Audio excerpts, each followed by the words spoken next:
కాకినాడ జిల్లా తునిలో చిన్నారి Gnaneshwari missing case 13వ రోజుకు చేరినా ఇప్పటికీ ఆమె ఆచూకీ లభించలేదు.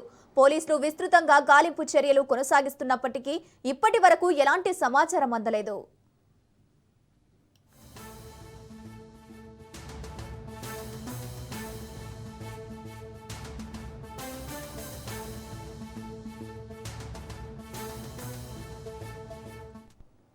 ఈ కేసు నేపథ్యంలో కొంతమంది సిద్ధాంతాలు చెబుతూ మరికొంతమంది పూజలు చేస్తామంటూ తమను ఇబ్బందులు పెడుతున్నారని జ్ఞానేశ్వరి తల్లిదండ్రులు ఆవేదన వ్యక్తం చేశారు. ఇప్పటికే తీవ్ర మనోవేదనలో ఉన్న తమను ఇలాంటి చర్యలు మరింత భయాందోళనకు గురి చేస్తున్నాయని తెలిపారు. తమ పాప తిరిగి ఇంటికి వస్తుందనే ఆశతో ఎదురు చూస్తున్న సమయంలో అనవసరంగా జోక్యం చేసుకుంటూ తమ మనోస్థైర్యాన్ని దెబ్బతీస్తున్నారని తల్లిదండ్రులు వాపోయారు. తమను ఇబ్బంది పెట్టొద్దని వారు విజ్ఞప్తి చేస్తున్నారు.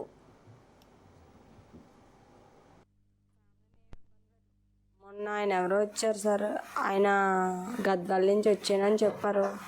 ఎందువల్ల వచ్చో ఏంటని అడిగితే నేను ఇలా తపస్సు చేస్తాను, నేను ఇలా పూజలు చేస్తాను, నేను ఇలా మాయం చేస్తాను, పిల్ల గురించి తెలుసుకుంటాను అని చెప్పాడు సార్.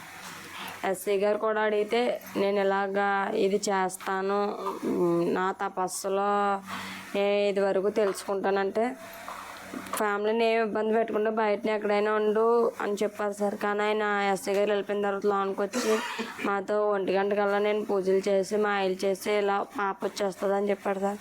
ఒకవేళ రాకపోతే మామిడి చెట్టు మాయం చేసేస్తుంది, భూదేవతలోకి వెళ్ళిపోయింది, ఆకాశం మాయం చేసేసింది అని చాలా భయంకరంగా చెప్పాడు సార్. మరి ఆయన ఎవరో ఏంటన్నది మాకు తెలియదు సార్. మేము వెళ్ళలేదు సార్ పైకి అయితే, కానీ ఆయన కూడా సైలెంట్గా ఉన్నాడు. మాకైతే వాయిస్ అనిపించలేదు సార్. మేము పైకి వెళ్ళలేదు, భయపడి పైకి వెళ్ళడం అనేసి.